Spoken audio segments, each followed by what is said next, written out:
ragazzi, mi piace questa tradizione dell'ospite che mi porta delle cose. Vabbè dai, ci sta, no? Allora, delle novità. Questo è il primo podcast che io farò tranquillo, senza guardare il telefono.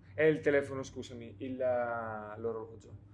Perché Ok. solitamente avevo questa cosa avevo questo stop ai 25 minuti, che è un casino. Perché stavo facendo attenzione a quello che mi diceva l'ospite, pensando alla domanda dopo, magari al commento, come un pochino indirizzare la conversazione, allo stesso tempo non volevo passarmi dai 25 minuti, era un po' un casino, quindi oggi sono rilassato, sono tranquillissimo. Poi tagli molti. Sì, però poi per quanto si possa fare, c'è sempre quel punto di non naturalità, e B, it's more work. Maybe we should change to English because I didn't realize. Also, I'm so relaxed that I started the podcast. This is recording already. So I started in such a relaxed way. Normally, I prepare. I push all the buttons.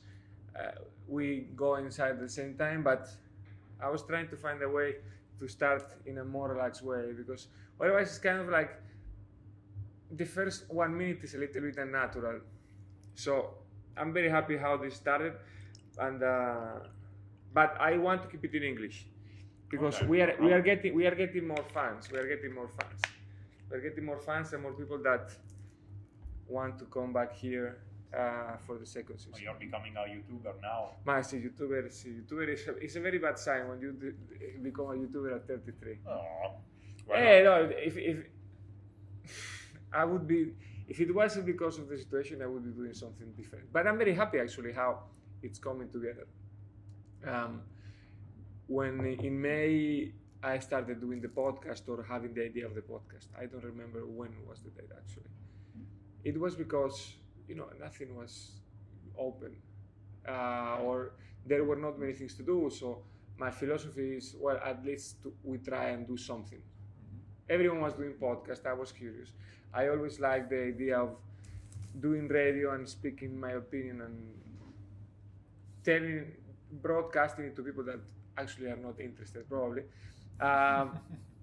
So I bought a couple of mics, and I had a couple of friends that were kind enough to support me, and I think it's becoming something that is more organic as we go. I tell you this is funny about broadcasting. You have been traveling to Australia many times. Yes. I don't know if while you were in Australia, you were listening in the morning to the Italian radio in Australia. No, that's...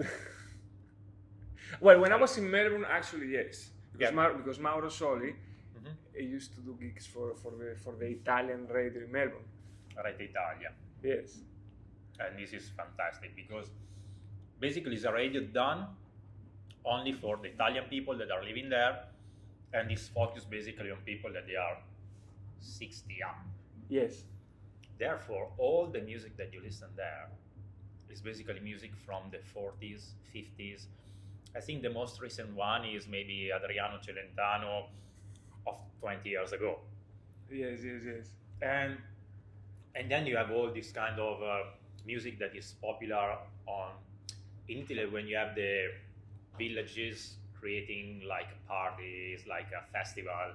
Yes. You have all these bands going there and playing music, especially for dancing. But like Mazurka, Tarantella, this kind of very popular. I'm very Italian loving, but I'm very Italian loving. I don't know if that's a thing. No, I love Italy, but that's going a little bit too deep for me, even for me. I understand the what do you mean? The analog in Spain would be something totally bollocks. If you it's think like a Sevillana. Exactly, in Melbourne. And so I'm still listening at it every morning when I wake up because I found this app. It's called Radio Garden or Garden Radio or something like that. And basically you can listen to all the radio in the world. Okay. So sometimes I've been listening to radios in Tahiti, New Caledonia, because when I travel there, I like to listen the radio, and also because I don't speak French, it's a kind of way to getting familiar with the French language. And Yes, this one from Melbourne, Rete Italia, is amazing because brings me back when I was like 5, 10 years old, and I was going to the festival of my town, and I was seeing all the older people dancing, and then this kind of music literally brings me back when I was a kid. And so every morning I wake up and it's like, okay, let's go back to the origin first, and then we can have our coffee. And they all speak dialect; they don't speak Italian. So if you listen to this radio and you are from, let's say, Milan, you would get maybe 20% of what they're saying because Direct from where? Because basically all the immigrants, they were from the south of Italy, so you have people speaking in Sicilian, some other in Napolitan, some other with the dialect from Apulia. It's so fun. It's crazy, but sorry, very bad interviewer. So people from Napoli actually understand people from Sicily when they both speak dialect? No, it's totally different. No, it's different.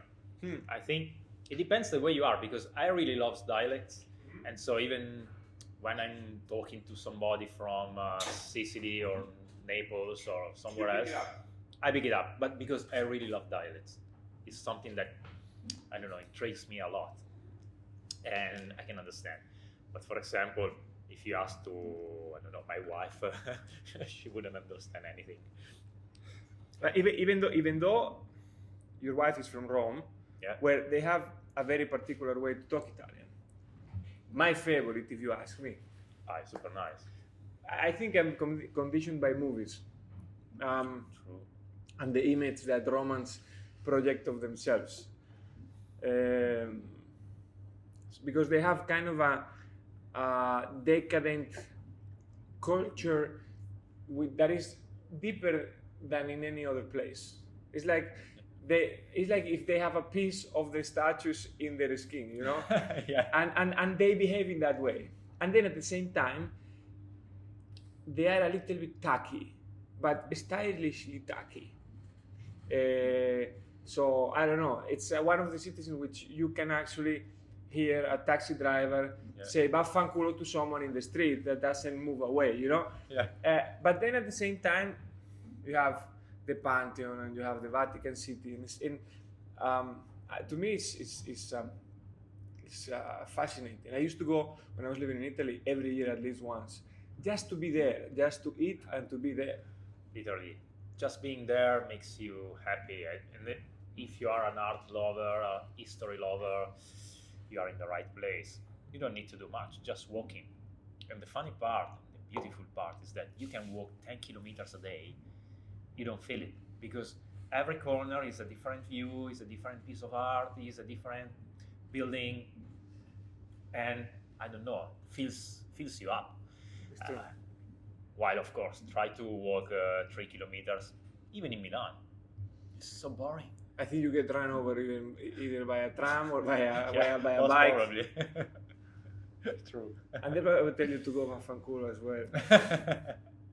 I like both, but Rome is a different story. And the sky, the color of the sky in Rome is something out of this world, which is, I only have experienced that color of the sky in two other cities, in Paris and in Madrid, that you have this super deep blue. I don't know, to me it's something that is mind-boggling. I was having that feeling in Seville, so I think... I don't know Seville. I have never been to Seville. But it's all about, I think, when you see somebody else's backyard, it's always greener than yours. Yes, probably. Might be. But I'm going off track. So you said about dialects. Do you speak Modenese or even better, Sassolese? Do you speak Sassolese? I don't, because I'm from Piacenza. But you've been working with people from Sassuolo forever and ever. Yes, but I never lived there, so I've been working with them quite a lot, but not living there. It's a kind of just telephone-related experience, and now working for people from from Imola, which is Romagna, basically. Yeah, it's a totally different dialect. But I like to pick up different dialects or different slang to name different things. Sometimes I use it in my daily speech with them, let's say. No, but somehow it allows you to integrate yourself better with the environment. Despite the fact I had someone from Atlas Concord one time telling me, Fernando, why do you say these things in dialect? You sound like a Marocchino. It's like, what? Like, do I look like one? I've been accused of many things, but Marocchino was a very original one. Was a very super original one. No, it's always something amazing. I mean, I'm also an outsider, of course, despite the fact that I did live 3.5 years there. Okay. But yeah, it's something worth studying. There was this voice, this information that arrived to me that said that even Harvard, from an economic point of view, did somehow one study of how a town of countryside people and farmers were able to put up all of that district, you know? Yeah, this is something amazing. As you said, it's a case study for many universities, because when you see the industry, let's say from the outside, like looking at the big picture of the ties industry there, it's something that works perfectly. Even though we know at the end there are so many problems. Let's say the main problem is, like all the other industries in Italy, we don't gather up together to make a kind of big force to be the best in the world. Yes, we are, but it's always the same story. Like the French, they are able to cooperate more in between different brands and create a pole of excellencies. While in Italy we are more selfish in a way. So the different owners, they don't communicate with themselves. They don't create a group of people working in the same direction. Exists, but doesn't exist properly. I tend to disagree, and I disagree with every smart Italian, so I must be wrong. I had a conversation with a guy named Francesco Vitali. I don't know if you know him. He works in Deloitte here in Hong Kong, and we had in the same position also Saturday morning, and he was telling me exactly the same thing. He was talking more about food and so on. And I think Italians, you are very hard on yourselves when it comes to evaluating the lack of collaboration. I think somehow, of course, you are very competitive, but all of you respect this umbrella of Made in Italy, which is at the end your force. So yeah, I mean, there is competitiveness, of course, but I think it's not that bad. I come from a country that is much worse, so it's. But you still have your pole of production in Castellón, which is also, let's say, it's the Sassuolo of Spain. But they fight between each other as much as Italians. So you see, at the end, we are Latino people and hot-headed, and yeah. It's always like that. When you look at the other countries, they look better than yours always. But for us, which we are Latinos, if you ask this to an American, they will say, no, we are the best, of course. but they are definitely not right. I mean, I don't like to put up a fight, and I actually hate it. And you can imagine how many times I was asked about this. What is better, Spain or Italy? Because it's very difficult. It's very difficult.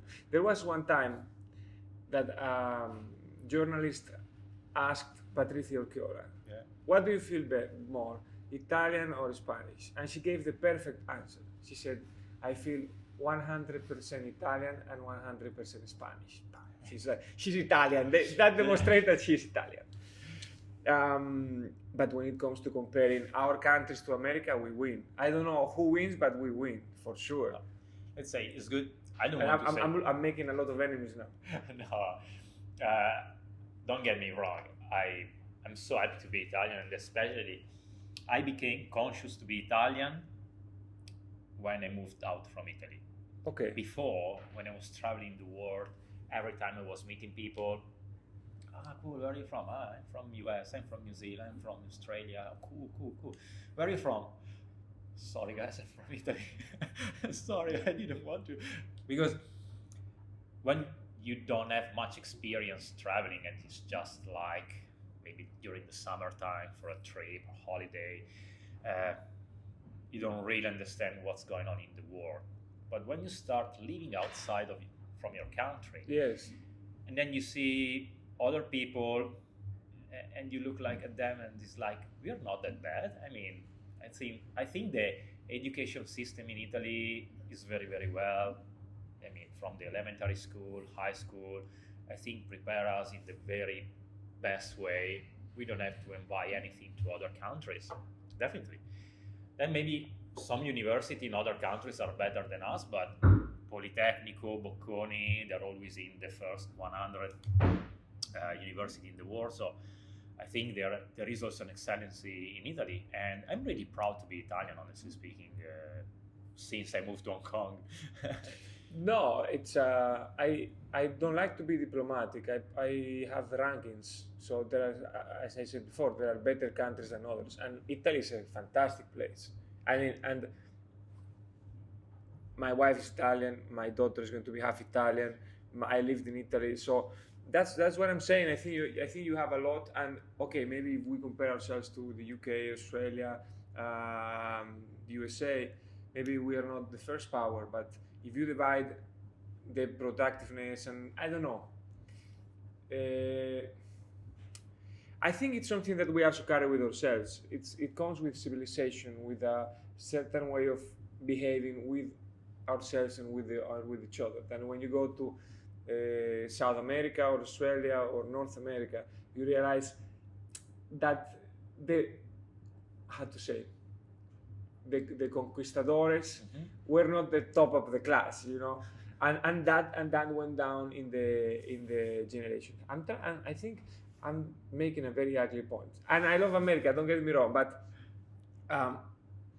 yeah, for me, the perception of Made in Italy was a collective of people that were very aware of their capabilities. They were the carriers of a super great heritage. You have an amazing attention to detail and to understand what the client is going to need. And that all converges into a certain pride that allows you to sell at 30% higher than other countries. It's true. This is something that has been built up along the years, so we have to go back maybe from the beginning of the last century, but even more, because when we talk about art, we can go back to the Renaissance and talking about all the painters, Raffaello, Donatello. At the end, they were selling at a very high price their job. Saying that, making a step back, I think really that every country has its own excellency. And I found it, especially since I'm living in Hong Kong and I got in touch with different cultures, there is no culture that I don't like. I love something from every culture. And I think, yeah, the world is beautiful, people are beautiful, and of course there are people that maybe you don't like because they are not behaving well or they're doing something wrong, and this is happening in every country, in every culture. But definitely, when I look at, I don't know, people from New Zealand, they have something that I love, which is different from people from Australia, which is different from the people from Vietnam. But every population, every country has something that really stands out in different fields or in different ways. So I think everybody should be proud to be from its own country.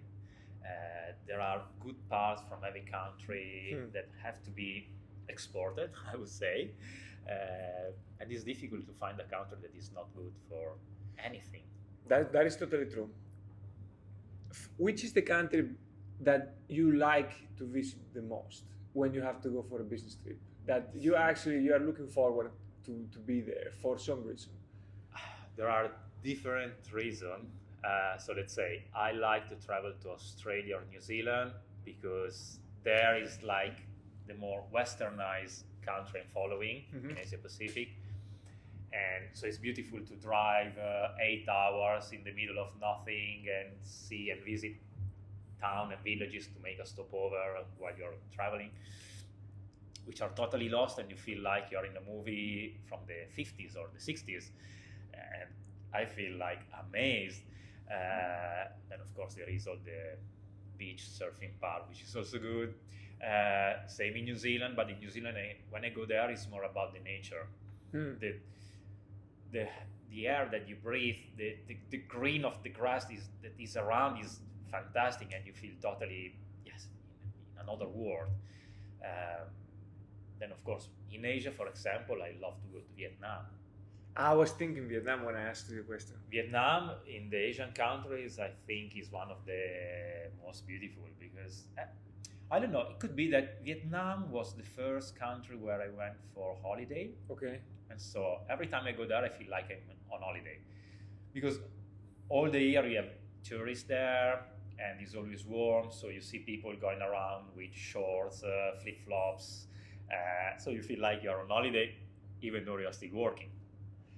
Yeah, it's interesting, Vietnam, because there is, I mean, if you list the number of things that could be annoying, traffic, the way they speak, I don't understand anything. They are more aggressive than other Southeast Asians.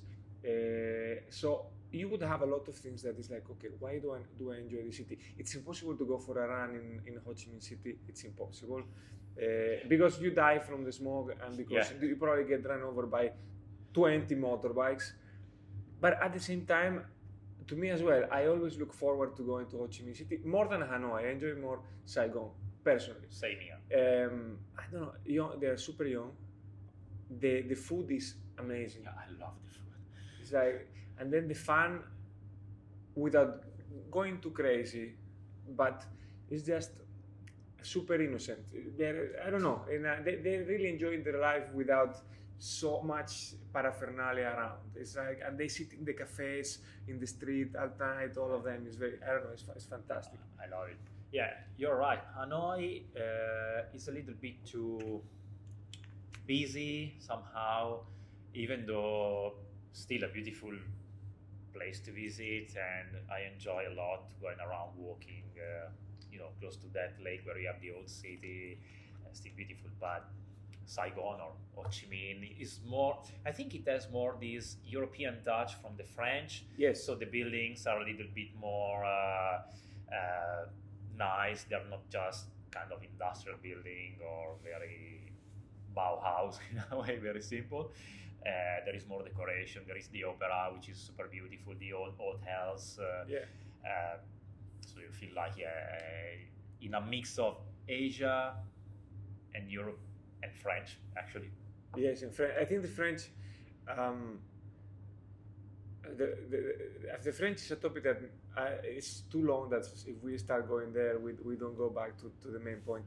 But in those countries in which they have been, they have refined just a little bit the local culture to make it just nicer. New Caledonia is the same, Cambodia even a little bit, but mostly Vietnam. No, I enjoy a lot. We enjoy where we are. You have been here for a long time. Actually, I didn't introduce you, Cristian. You are my ex-competitor. But for a chance, one time we met in an elevator because I was working in the same building. You have the office, and then we just somehow met a couple of times, and luckily now you're here, and I enjoy a lot. Especially now that we don't fight for the same clients, despite the fact that actually I have never actually met you in the market, on the field. It was more like, no, not really. No, never. But look, from my point of view, I think because we are two outsiders, not from Sassuolo, we are not that bad with our competitors. I mean, I really like everybody. I mean, if I found somebody which is from another companies and we find each other at the same client at the same time, I'm like, hey, how are you? And they start chatting. No, but I think I agree. Now I don't know what the future is holding for me, but if I stay in tiles or if I go to another closed sector, I will try to meet everyone in the industry. I think that's something very important. Friends, like Berlusconi said, no, how did he said, enemies are not enemies, are only potential friends. So that's He's a master. That's the way I see things. He's literally a master. No, but it's crazy that we didn't meet in the field, like you said, because Imola is one of the biggest. I don't know now the turnover of each one, but Imola is one of the biggest groups. I was working for one of the bigger groups as well, and we shared many clients. Yeah. But we never actually had a perfect coordination not to be in the same place at the same time. So yeah, but we were, let's say, in the same sphere, but you have been here longer than me because you came here. You came to Hong Kong not with Imola, with another company, yeah, that sent me Ariostea. With Ariostea. Yeah, I was working for them in Milan, and then one day I remember was 2011, around Christmas. And you go to the company saying Merry Christmas to everybody, and they had a chit chat, a quick one with the general manager there, and he told me, look, next year you have to work a lot. You really have to spit blood in order to get orders. And I say, I know, because it was during the crisis after 2009 was quite bad in Italy. And he told me, you were 22 people, now you are 4.5. I say, what do you mean an half? You cut in half one of the salesmen. And he said, no, look, one of your colleagues from looking after Venice, Veneto, let's say, Emilia-Romagna, I asked him to look after Croatia, Slovenia, and he's bringing back some good numbers. And I say, look, I'm very happy to follow some foreign countries. And at the time I said that, I was thinking about, I don't know, Switzerland, because from Milan is close. Let's say UK, because it's a couple of hours flying away, or since I was speaking fluent Spanish, yes. Spain, why not? And he told me, you want to go to Hong Kong? I say, yes. Where is Hong Kong? Because I've never been to Asia before. And he said, but really, are you interested? Yeah, why not? At that time I was free as a bird. They say, why not? I mean, a new experience. Let's discover the world. And that was it. And that was 11 years ago? It was 2011. 2011, so sorry. I arrived 9 here years in ago. 2012 after Chersaye, and then I started my journey in Hong Kong, and still here. I'm still here. Yeah. So, and we will stay, or you want to go back? Because true. Look, I love Hong Kong, and definitely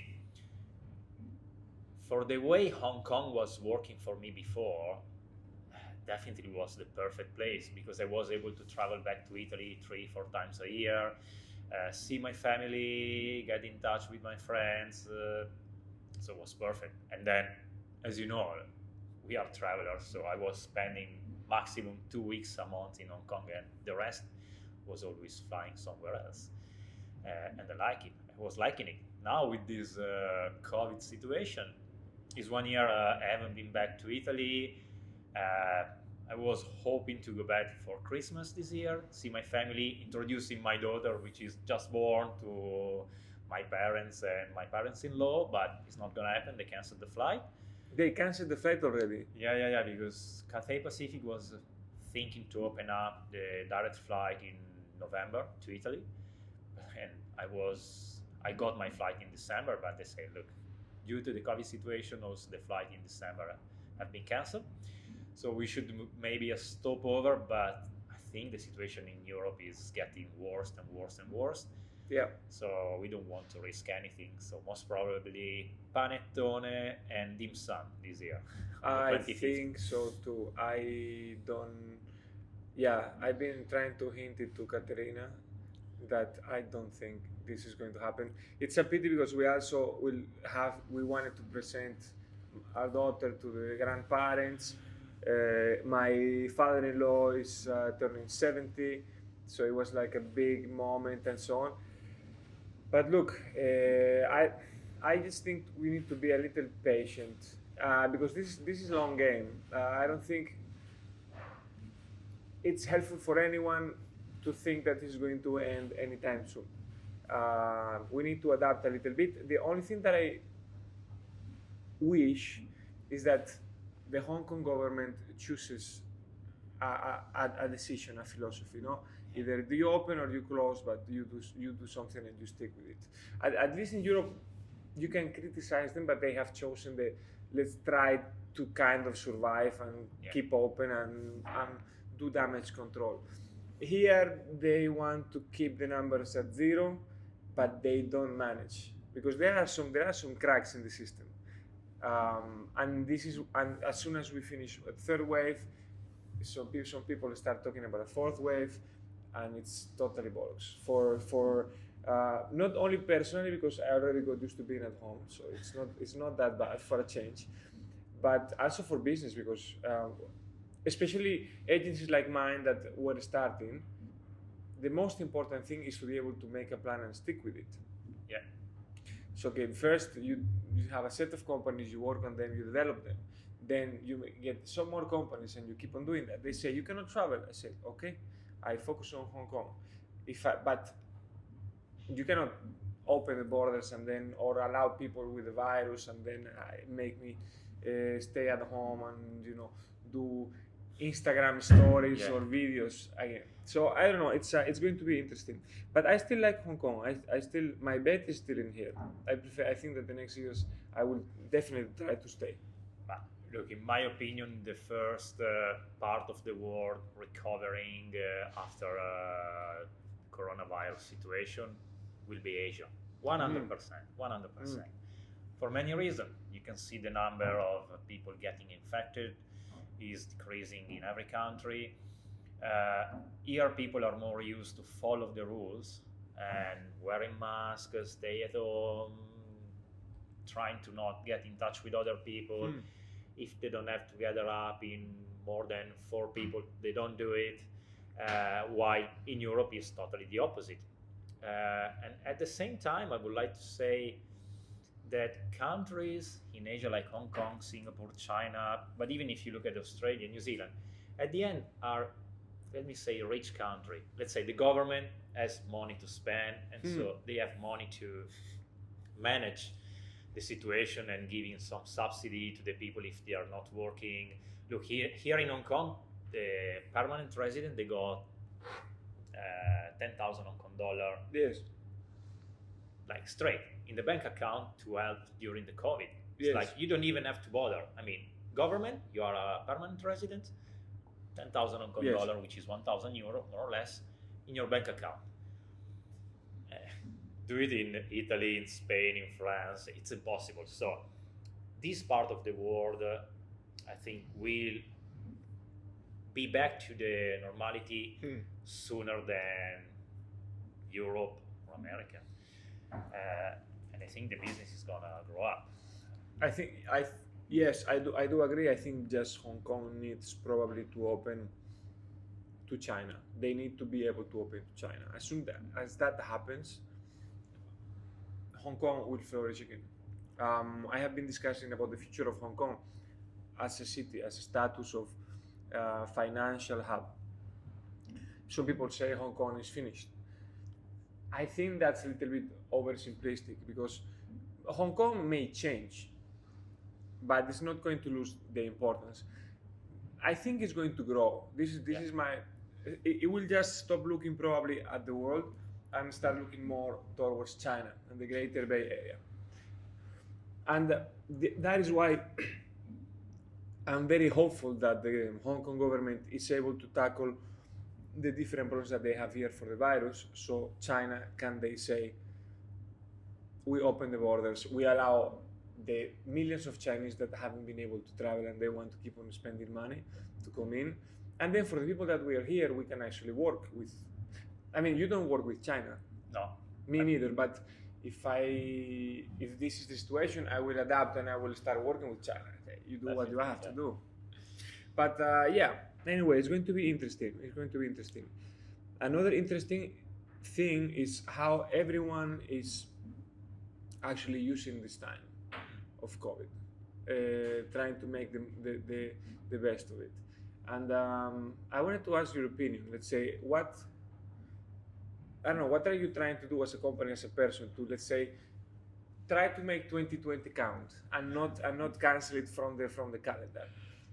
Okay, so let's say work-wise, I think I'm lucky to work for a company that is big and has a lot of stability, and they're still managing to, let's say, following the market properly, like COVID didn't exist. Let's say investing in new machineries, R&D, doing some new stuff. So this year we didn't have Cersaie, the fair, but we are still presenting new collection, and we are doing with a streaming. So we started in May doing the first streaming. So since we cannot reach the people traveling, we bring the people to Imola. So what we do is to, let's say, present the new collection, sending to all our customers a link where they can connect directly to our marketing manager while he's doing the presentation. So it's like a mini TV show, let's say, on streaming, and it's dubbed in different languages. So it's dubbed in Chinese, English, Spanish, French, German. So everybody from the world can follow. We do also a couple of different sessions accordingly to the time zone. So basically you can hear the presentation from the guy who designed the collection, so he's always the best, and this is the way we can reach people. So we are using technology, so there is a crew of 3-4 cameramen in our showroom, recording the marketing manager while he's speaking, and you can directly make questions from your laptop or from your mobile phone right into the, let's say, to the company, and they can reply immediately. That's very good. This is, to me, fantastic. And then, of course, we ship the sample to the people all around the world. From a personal point of view, I had to adapt myself as well to meet the customers in different ways. So, of course, everybody's doing Zoom, but I think some people, they know how to do it, some others they don't. Because for some, I see some agents or some competitors, they just do a Zoom meeting, then showing a PDF, which is quite boring in my opinion. So I started doing some different kind of presentation, talking about technologies, production processes, which before they were not, let's say, understood by customers. Sure. And with the Zoom, now you can speak with everybody. Let's say before, maybe you were just meeting the owner of the company or the GM, and you didn't have the opportunity to talk with the salespeople or even people in the project market because they were not allowed to join the meeting. Now with the Zoom, of course, everybody is at home, so everybody's invited to see the presentation. So at least they can hear the presentation from you, and you know 100% that your words are not getting lost through different passages. So I think it's a very good situation. And then, like you, on the Instagram profile, I've started doing some videos, trying to, how to say, because it's quite difficult to speak and to transfer the design concept that we have in our collection to different countries. Especially here in Asia, let's say English is not the main language. So of course you're talking with Japanese, they speak Japanese. And in Taiwan, they speak Chinese. And in Singapore, they speak English, but it's not their first language. So in every country, when you speak in English, maybe only 60-70% of your words are understood.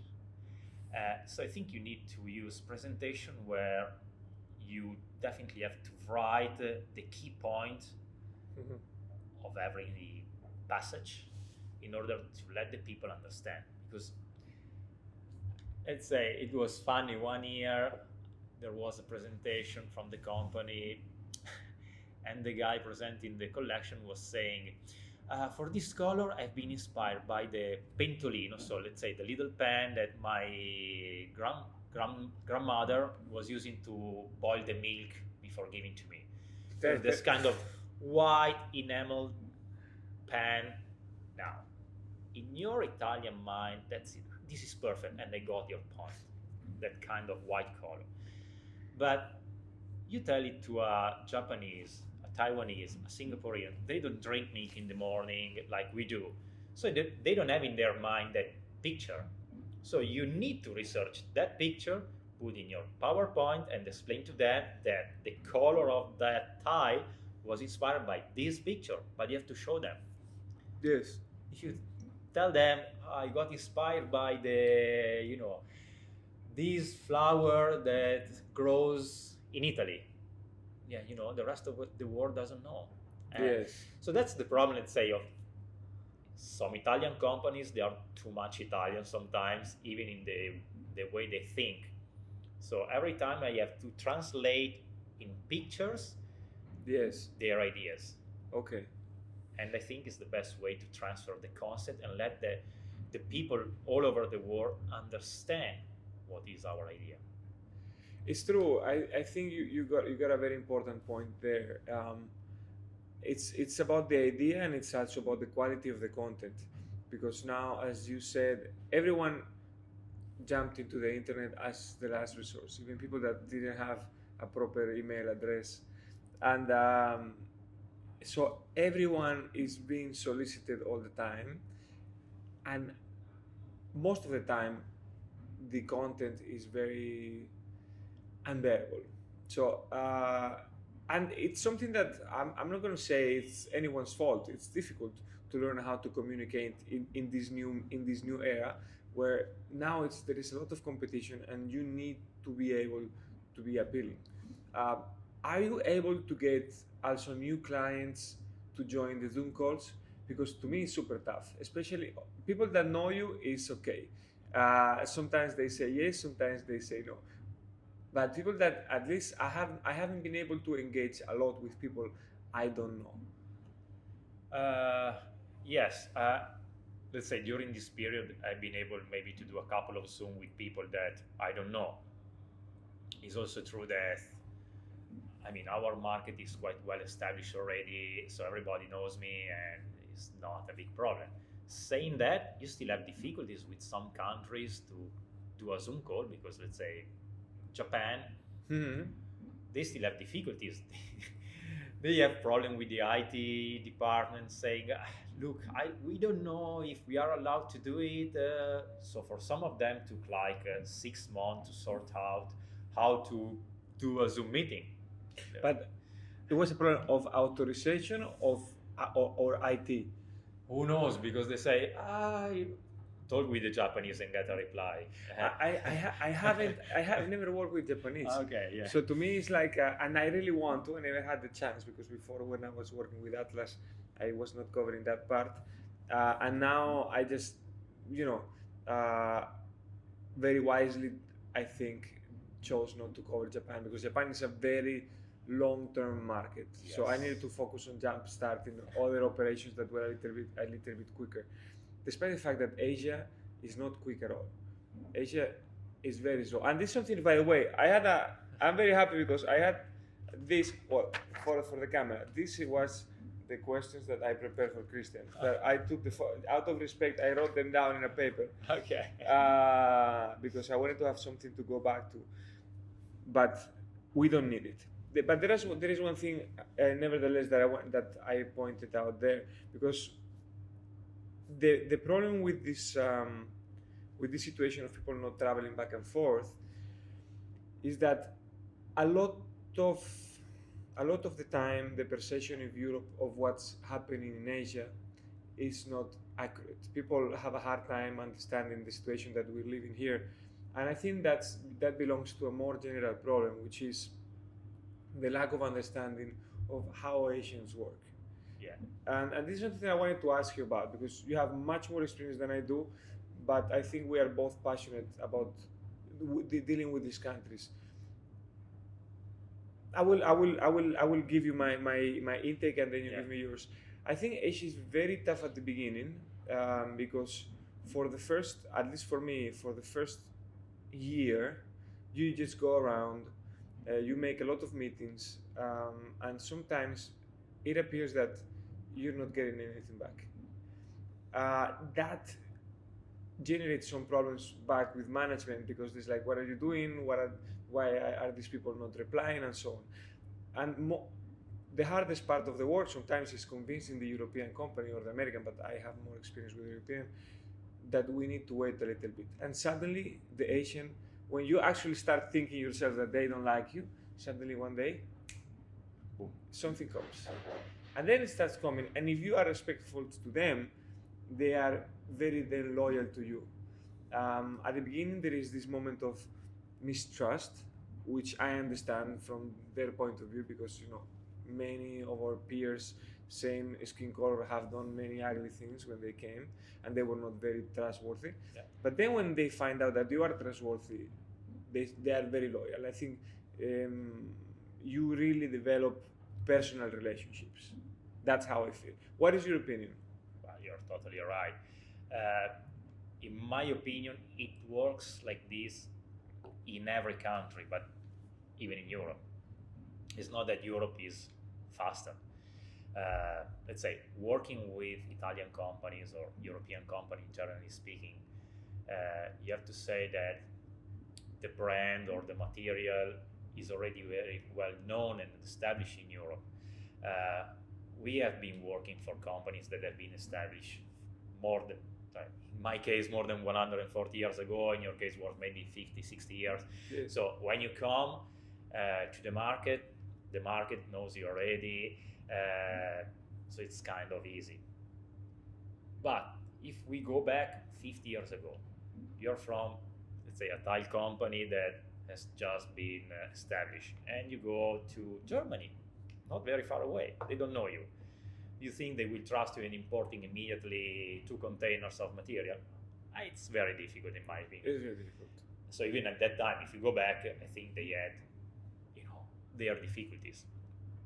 So working in markets that they are already established, definitely it's easier, because you forget the toughest part you had already so many years ago. Which is like when you like a girl and you want to convince her to come with you. You have 2 ways, which is the normal ways. Hi, how are you? Let's have a drink. Would you mind to have maybe the next time dinner together? Or maybe first is a lunch, and then is a drink, and then is a dinner, and then we go to see I don't know, a show, and we go to cinema, and then eventually, hopefully, you get to the point. Or you can tell to that girl, shall we go to my apartment? So yes, the effect is not the same. Is she coming immediately? Is she? It's the same in business. So you have to meet your customer, which is the girl you want to meet. You have to introduce yourself. You have to gain their trust, and then at the end, if they like you and they trust you, eventually they will come to bed with you. Let's say like this. That is the same. Then some countries are faster. Some countries, for their culture, are slower. I think all over Asia, Japan is the slowest one, and China can be very, very fast. Even Hong Kong is very fast, but maybe because Hong Kong knows already a lot about European materials.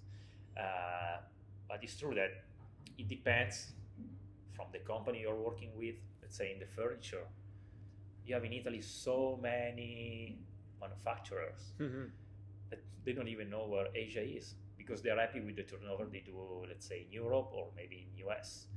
But when it comes to think about Asia, they're like, what is that? In Asia, they eat people. No, it's not like that. And then, of course, when they give you, let's say, the agency or the opportunity to sell their material, they think everything is coming in 2 weeks. It's not like that. You have to establish the market. You have to let the customer know you. Sometimes for the client it happens that you present to them something, and then 10 months later they come back and they by themselves tell you, we are ready to make the order for display. And this is something that of course is very difficult to tell to management, and I don't blame management. because separating laziness from the normal rhythm of business is something that is just it depends on the trust that you have on the person in the field. But yeah, I totally agree, and I think the difference between very successful companies in Asia and companies that fall short way before they reach their potential is the patience that they have at the beginning, and then the sky's the limit. I was thinking something when I thought about what I wanted to talk to you about, and the things that we had in common, and we could go deeper in how business is in Asia, how it's going to develop, why some companies maybe they still don't have a clear strategy for Asia. Probably in the past they had very clear that America was the El Dorado. They wanted to invest in America. They wanted to eventually build a factory in America, have a team with 20, 30 people over there. And I feel that this part of the world is heavily underinvested in terms of mainly commercially. There are some companies that have been investing heavily, for example, Jesse, and they have been very successful. My forecast for the future is that in the next years after COVID, or when COVID starts fading away, probably companies will start building bigger teams in Asia. In the tile industry, the sites, the Neolith, they have a super team in Hong Kong. They have like 9 people. Maybe it's a little bit too much. I don't know how they can afford it, but they have 9 people. Of course, they do all Asia Pacific, but it's crazy. You're right. Let's say, I see Asia as a part of the world which will grow up, as I said before, and especially the area of Hong Kong in the future will be a cluster of 3-4 cities, because now with the bridge, Hong Kong is connected directly to Macau and Zhuhai. Mm-hmm. So basically as the direct connection with China. So I think Hong Kong will still the financial center of this area. Then you have Shenzhen with all the, let's say, the electronic developments, which are of course now the most interesting thing to follow. Then there will be Macau as the party island, more or less, with all the casinos and everything. And Macau started already last year, 2 years ago, to invest a lot in different things, not only casinos, but events, like hosting some GP, some race cars, and different kind of events, as well as concerts. Then there will be Zhuhai, which of course is the kind of residential Asian part, which I think will be the place where a lot of people will go to live. And then of course there is Guangzhou, which is the other part where you have all the other factories. This will become a cluster working like as a city. So in a very smaller way, in Italy you have Venice, Treviso, Padova, that basically are 3 cities very close together, and they are kind of related to themselves. So it's a kind of one territory. So they think about one territory, more or less. These will become the same in this part of the world, in Hong Kong. Mm-hmm. And I think will be like a very big city, because now with the fast train and even with the bridge, you can be in China in 45 minutes. Yes. So you can commute every day. Absolutely. You can commute, and this is gonna be the strongest, let's say, cluster of cities in the world. So yes, because you have the production, you have the research and development, you have the financial center. For the people working in these 3 parts, you have the leisure island, which is Macau, and then Hainan. And also, you can even go to Hainan. To the beach, yes. But let's say Hainan is a little bit too far away. You have to fly there, yes. So it's not gonna be part of this of the Greater Bay. The Greater Bay. But definitely, this is something that is gonna kill the other competitors in the world. Even if you think about, I don't know, LA, Cupertino, that area, the Silicon Valley, I want to see you guys fighting with the Greater Bay. And the margin for growth that they have here is way different than they have over there.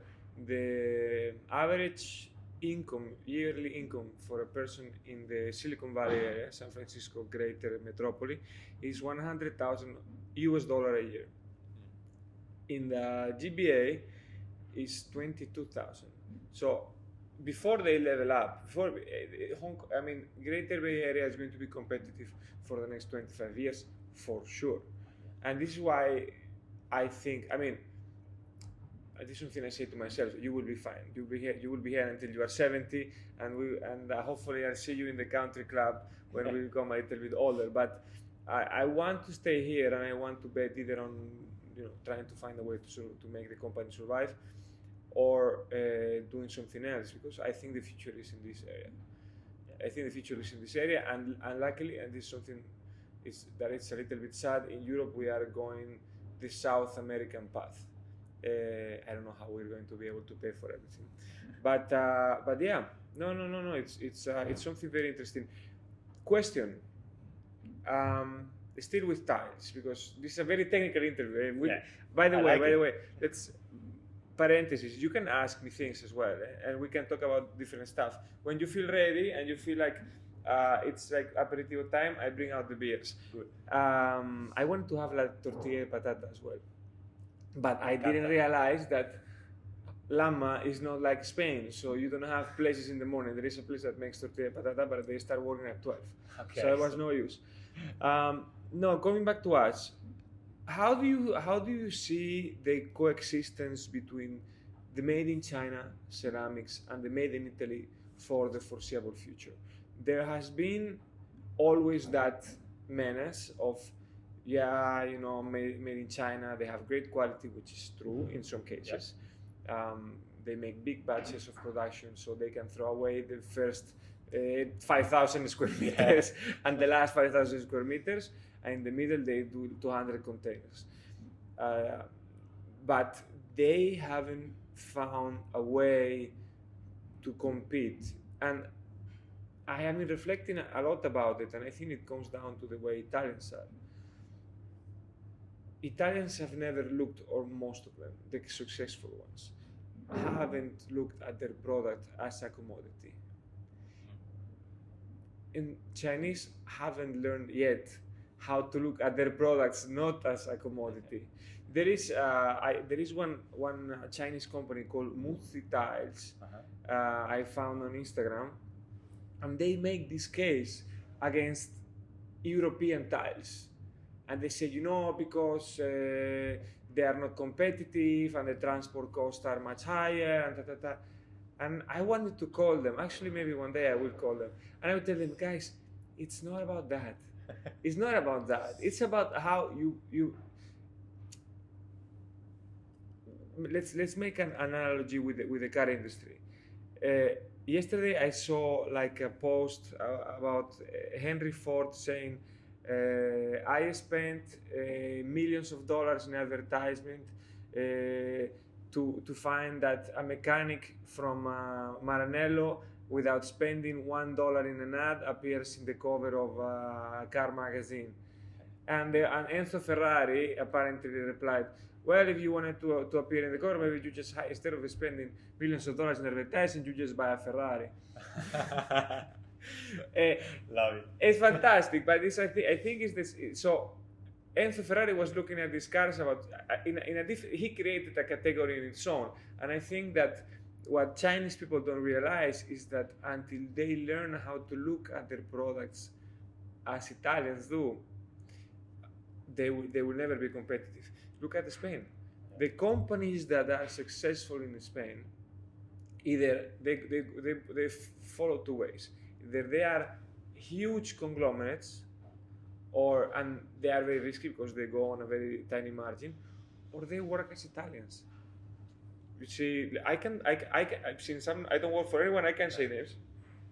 Inalco looks more Italian than they do Spanish. Yeah. Living ceramics. Yeah.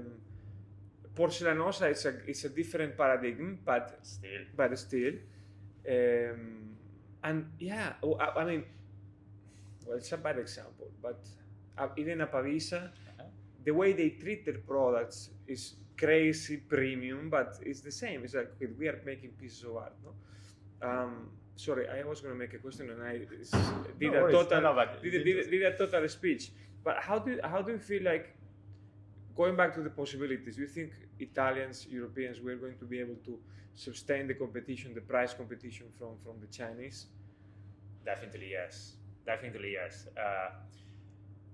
I'm not scared about the price, of course, because I know very well that what we are selling, what we are producing, is something that is 100 times better than the Chinese product. Of course, if the matter is about price, then we have already a winner. Is Mr. Amazon, and is the cheapest one in the market. So I don't want to compete with it, definitely. So let's say, first of all, as you said before, made in Italy is a brand itself. So for the people coming and buying tiles from Italy, they know that they are buying something that is made in Italy. So it's about the quality, the inspiration, the manufacture. It's the whole concept that makes it beautiful. So they are willing to spend more. Fact, all the Chinese with a little bit of money, they don't want Chinese tile. So all the Chinese living like in Australia, New Zealand, when it comes to buy tiles and they go to my distributors, they're like, you want Chinese tile? No, I don't want them. I want Italian tiles, so give me the best quality. And they know.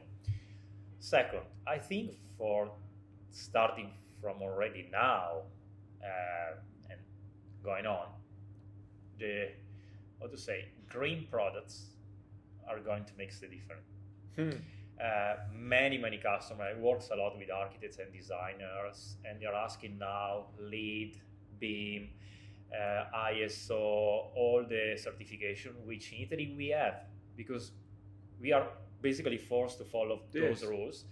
And of course in China we know that they are not following. So you said before, in China the cost of production is so cheap that they can even throw away the first 5,000 square meter of production because it's maybe not, maybe it's like a banana. For us, it's not feasible. But of course, if they have to follow up all the ISO standard and the green certification, the reuse of water, the emission of gases and everything, they would be killed with the cost as well. Yes. And so when it comes to times to deliver material to certain kind of projects or even to some houses, and especially now after this year, people are like, is your material with asbestos, LEED, does have any green certification? And this is making the difference. Yes. I got in touch with a guy in New Zealand. It's very nice, and he was talking about also universal design, which is not really followed by anybody. And basically, the universal design is the design that you do basically for people with some handicap, let's say. Okay. And having a house with a floor that is not slippery, is resistant, doesn't release any chemicals, things like that is very important. Or even doing something for colorblind people.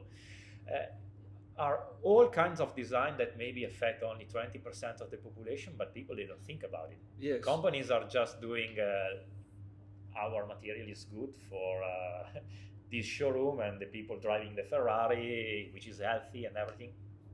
Well, there is also another part of the world, and those people are conscious about the quality, the material that you use in the production, how you produce this material.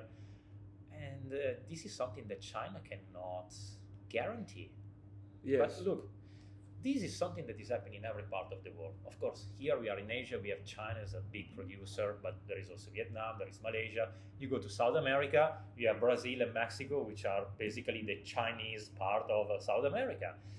And or if you go to, I was working for a Turkish company for a while. Yes. You go to Middle East and you fight with them. They are stronger than Chinese. So of course, I think the made in Italy will be always a step ahead from the other markets, as it has always been, in terms of research, quality, environment management, which is very important because I don't know if you heard, but all the companies that they were producing tiles in Guangdong and in, let's say, the southern part of China, they moved to the north. Because why? Because all the gas they were releasing were affecting the people living there. They said, we cannot go with that. You have to go away because we are dying. Okay, we wake up in the morning and oh, the sky is gray. Nice. And then they moved to the north, to Chengdu. Yes. Of course, they don't put any filters to their emissions. Yes. And I think Italy eventually will get to the zero emission situation, and I will think be so. a winner because we invest in that.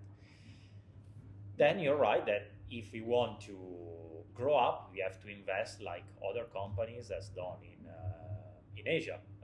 Somebody has already started with that. I think Atlas is the very first one having a resident manager basically in every country, because they have one in Australia, they got you in Thailand, they have one maybe in Singapore, there is one in Korea. This is a very, very smart way to manage the market, in my opinion.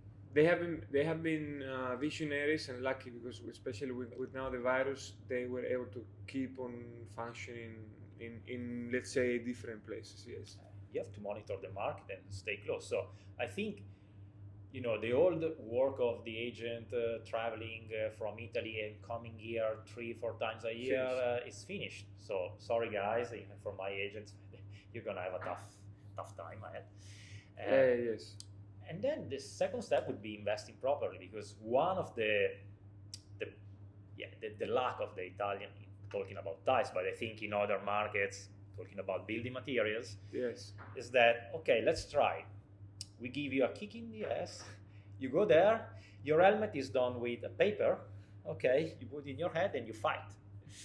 While you can see that other countries, when they want to invest, they open up an office, they set up a showroom, they have 2-3 people. Yes. There is a marketing maybe person which is understanding the needs of the market here in Asia, and then they do a proper marketing. And all the new channels that they have, because then try to talk to marketing. I don't know, Imala, probably they are very good, but try to talk to a marketing and they say, no, sorry, Kakao Talk.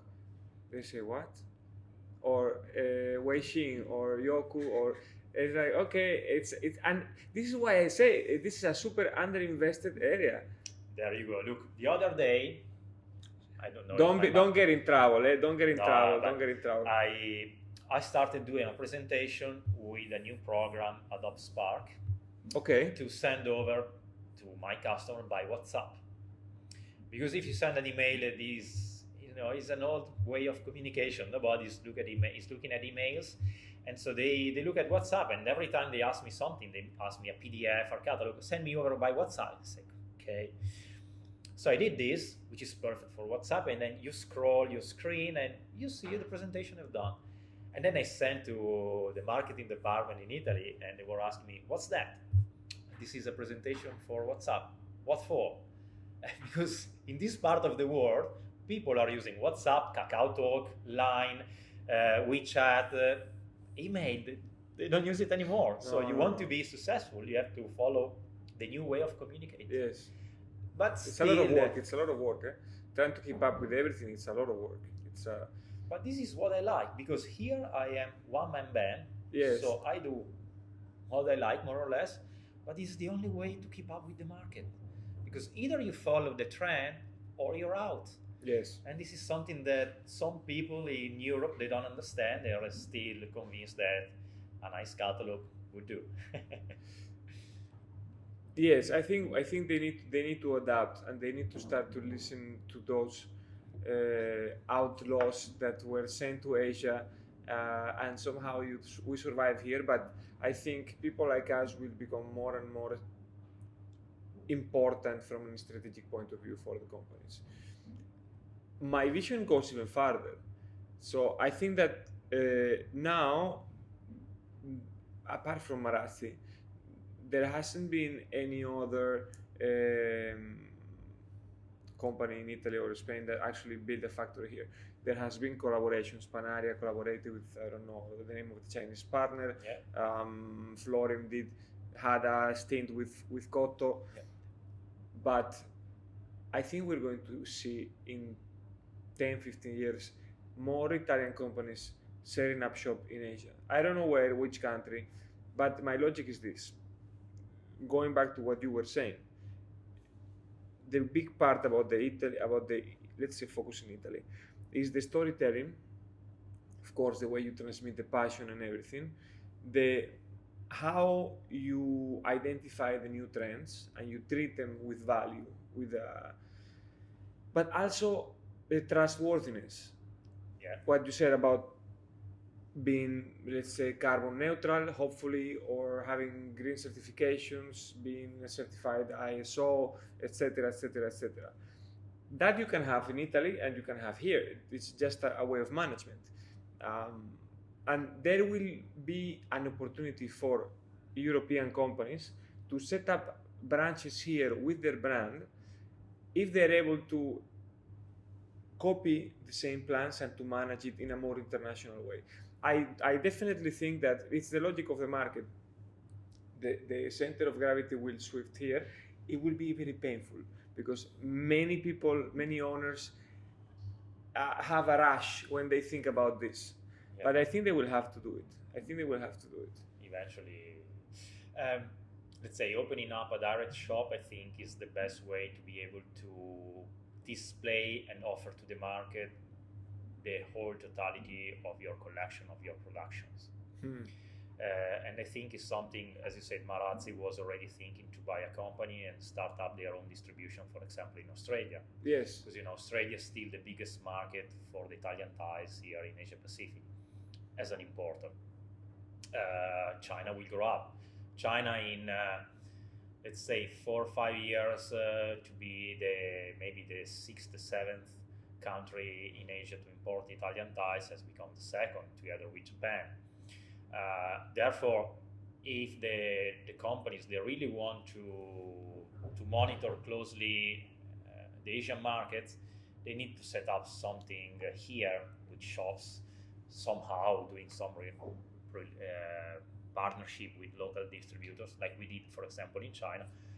With Imola, we have more than 150 shops.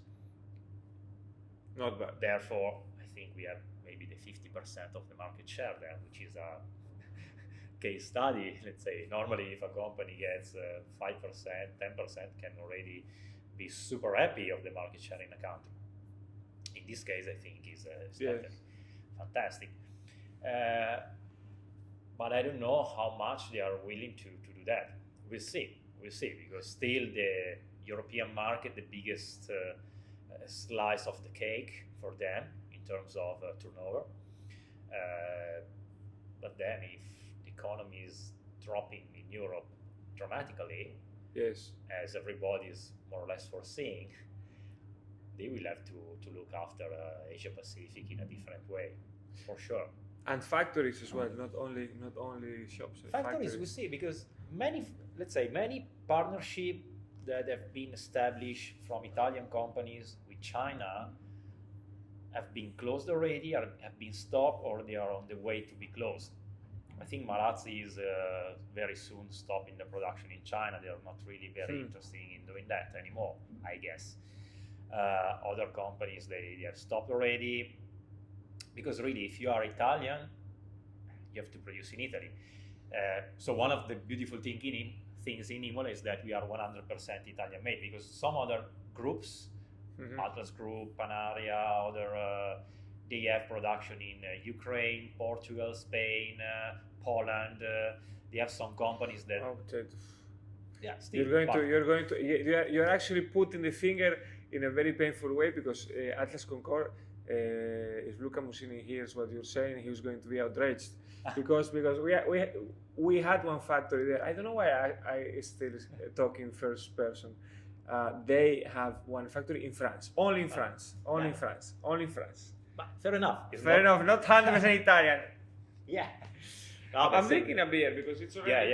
It's how are you? What time do you have to go for lunch? When we're ready. Okay, whenever you want. So I think it's afternoon. I don't know when I will be able to publish this episode, but let's say today is Saturday, because today is Saturday. Yes, today is Saturday. So we are allowed to drink. Today is Saturday, so the message is Sapporo is nice. Yes, like perfect. Sapporo. Yeah, I don't mind it. Um, Lately, I've been into craft beers, so IPA has become my daily taste for beers. I'm not anymore really into lager. I'm sorry, but No, no, but Sapporo is still okay. I still drinking it. I mean, any beer is beer and is good. But just saying that I've changed my taste since 2 3 years. One day I went back to Italy, and I went to visit this friend of mine because before I was playing rugby, Yes. and I got these friends from my old team setting up a bar in Italy. Yes. And this very good friend of mine, Matu, was saying me, try this, and he offered me, cheers, an IPA. And it was like, oh, tastes like soap. But then at the end, this kind of soap taste, very hoppy, got into my mind so strongly, and now I cannot drink anything else. I love it. I don't agree 100%. So I have a different story with IPA. I did fall in love right away. I like very strong tastes, but there are some foods with which I still prefer a lager. For example, if I'm having sushi, Yeah. for me IPA is too strong. It is. I prefer to drink Sapporo precisely. Yeah. No, And you're right. but I had like IPA-ness freak moment that lasted months and years, and now I still drink most of the time pale ale or IPA. Also because in Hong Kong we had a super big list of local companies producing super nice beer. But every now and then I go back to the lager. No, I mean, after a while, you get 2 3 IPA, and then you're like, okay, let's have Basta. some lager. Basta, basta. No. It's nice. No, we live in a very nice place. Now we can talk about anything else because I didn't want to bore you so long with tiles, but I think it's very interesting to be able to express yourselves. I don't know how many people will listen to this, but at least if we have a vision about what the future is going to be like, we know that Saturday, 10th of October 2020, we said this. Yeah. And we can, and in the future, if something happens that close to what we thought, we can send the link. It's like exactly. We saw it. I mean, it's not related only about tiles. Of course, it's related in this case to all the interior design material or building materials, and especially those one where the brand cannot be shown to the customer. Which is, of course, if you're buying a chair from any brand from Italy, and Yes. there will be the logo, so of course people will be like, oh, this is from Cartel, this is from B&B, this is from whatever. With tiles, once it's on the floor, it's on the floor. You don't see the brand. This is the main, it's not a problem, but of course it's something that is affecting the industry in a way, because sometimes we squeeze we blink to fashion. Yes. Because we do collection like twice a year, like fall, spring, and then winter.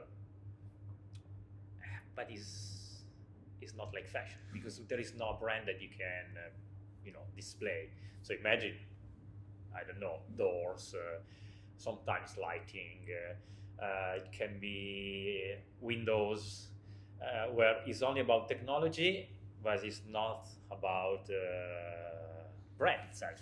But that's why tiles are so fascinating, because, and that's why someone told me when I arrived to Modena, like, salespeople in Ferrari, they don't have high salaries because they don't need to do anything. They are useless. You put the car there without anyone else, and that's it. Whereas tiles, you are trying to sell a product that in most parts of the world is seen as a commodity. You're selling it as a design material, and it doesn't have your logo. Okay. So the jumps that you need to do, the juggling, it's amazing, and it teaches you a lot about your selling skills, about communicating. I think it's the perfect selling school. I think it's totally underrated. If I was a sales manager or sales director of any company from any sector, I would definitely take a very close look at people working with tiles. Because if I'm selling you a machine that is maybe it costs 20 million euro, but you have the specs, you have the materials, you can decide on, you can, let's say okay, price here and there, delivery time, but that's it. I mean, you are just a conveyor of information. Selling tiles sometimes is like climbing on mirrors. Yeah, more or less. But you're totally right. This is funny because in the past I've been approached by companies doing furniture, and we had a chit chat, and I was like, "But one thing, guys, how do you find your customer?" And they were like, "They found us." Yes. I mean, we have to decide to whom we want to give our brand. It's like, oh, you're living the dream. Because what I've done in this market to find customers and trying to get some sales, it's unbelievable. I've been working in Indonesia, in Jakarta, with a bag full of tiles, which was like 30 kg with 35 degrees, 100% of humidity, and going around the street where they were selling tiles, basically presenting myself to each one of them, totally sweated.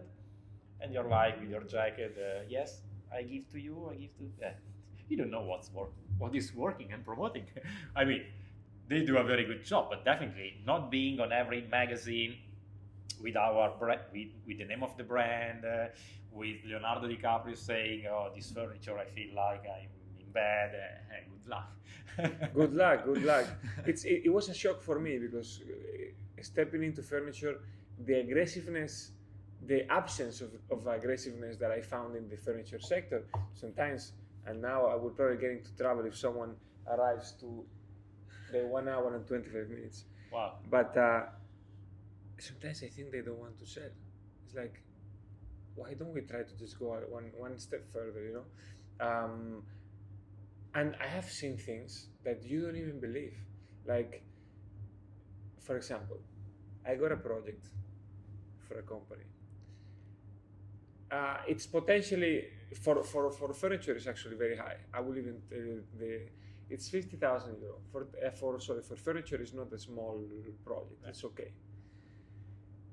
And I told them, look, I want to have a material box so I can give it to the client so they can decide on the finishings.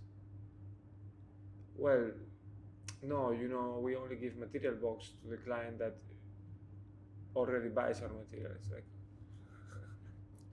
sorry, can you start again? So, and a lot of these situations I find all the time. And going back to Sassuolo, what we said before, now I say Sassuolo, but we can expand it to Romagna, the ceramic sector. People wake up in the morning and before brushing their teeth, they put the knife between the teeth. It's like, okay, let's go to sell. And this is why I consider myself very lucky. And it's a big paradox because when sometimes you are in a big group of people and they work in many different sectors. When you say, no, I sell tiles. And it's like, people don't understand that we are like the Olympic Games of the sales, you know? Yeah. It's like, nah, you sell flooring. It's like, okay. No, it's something very interesting. I feel very lucky. I feel very lucky to have, by chance, arrived in Italy, in Sassuolo. Within Sassuolo, I was very lucky that I had one of the probably most aggressive persons as a mentor in sales. So Gigi Corbelli, that is now doing his magic in Infinity. Yeah. And yeah, it's been a great experience. It's been a great experience. Are they, for example, are they Turkish? How are they, let's say, commercially, the Turkish? How long did you work with them? Just 1 year. Okay. It was a very quick experience. Let's say they are not really customer oriented. So they have a different way to work and is closer to the Chinese style. Okay. So the company I was working with was producing 65 million square meter a year. Consider that in Imola we produce 20 million more or less a year. So it was, I think, the fourth biggest producer in the world. Very big group. and they kept only 2 million square meters of stock, which is nothing, because they are used to go to customer and ask, like the Chinese, which material you like. This one, okay, I give you good price, but you buy 5, 6, 7, 10 containers, and then they buy 10 containers of 30 by 30 wide. So even though they got good, let's say, proposal, but the way they have to work is more mass market, not the upper end. And the customer service, I had to work with the Turkish customer service. They don't even knew what was the working size. So if you ask, give me the working size of 60 by 60, 60 by 60, no? It's the nominal size. Probably not. Probably It's not that. And they didn't know, so I had to teach them what was the working size. Okay. Wow. We are at that level. Okay. Yeah, at that level. So totally different. And talking about coming back to the Italian producer, I think we have to consider, in my opinion, that we are from Emilia-Romagna, all right? So if you think about especially all the Emilia-Romagna, but when you go to the Romagna, to the seaside, Rimini, Riccione, there is always this joke about people going for holiday on the Romagna coast, let's say Riccione, Rimini, and people going in Liguria, so let's say to, I don't know, Genova, Lavagna, these places. If you ask something to a waiter, a waitress in Romagna, it's like, I would like to have a glass of water. A glass of water, you want it with ice, without ice, you want some lemon inside, you want sparkling, you want still, you want to put you a massage while you're waiting, do you have to sing a song for you? Are you feeling alone? Do you have to sit down with you? So 100% customers oriented. You go to Liguria, you go to Genoa, I would like to have a glass of water. Water is finished, so I can give you a glass. And the glass of grass. Or may I have something to eat? Yes, today there is white rice, or go and get. Yeah, also making friends. So in this way, if you think about the way that this part of Italy, like other, of course, is customer oriented, yes, it makes sense the way that a material, a commodity like a tile, has become is almost a fashion material to be used in interior decoration or in architecture because of the attitude of people selling it. Yes, it's all about that. Some people say that people, let's say, in furniture, they wear loafers while we are wearing working shoes because we break the doors to enter, while the other, of course, they step in like a ballerina. And this is the main difference. If tiles they would have been produced in Genoa, I don't know. Guys from Liguria, I don't have anything against you, but we know that in Italy it's like this. Romagna is 100% customer oriented, so the way they make it your ease when you're selecting something, buying something, I think is making the whole experience amazing, and you want to get that product because it's from that experience. I agree. It's a powerful message, but I agree, and I hope that people that are trying to find how to improve, that are not from Emilia Romagna, they pay a little bit of attention to that. I will add one more thing. There is a natural instinct towards thinking outside the box from the Emiliano entrepreneur that you don't see in other countries. I find, and that comes from entrepreneur to the salespeople. I just prepared a new product to offer to some companies during this COVID period, and it's a little bit innovative. It's not the normal relationship between a company and an agency, and it's been for me a very interesting sociological test to see who understands and who doesn't.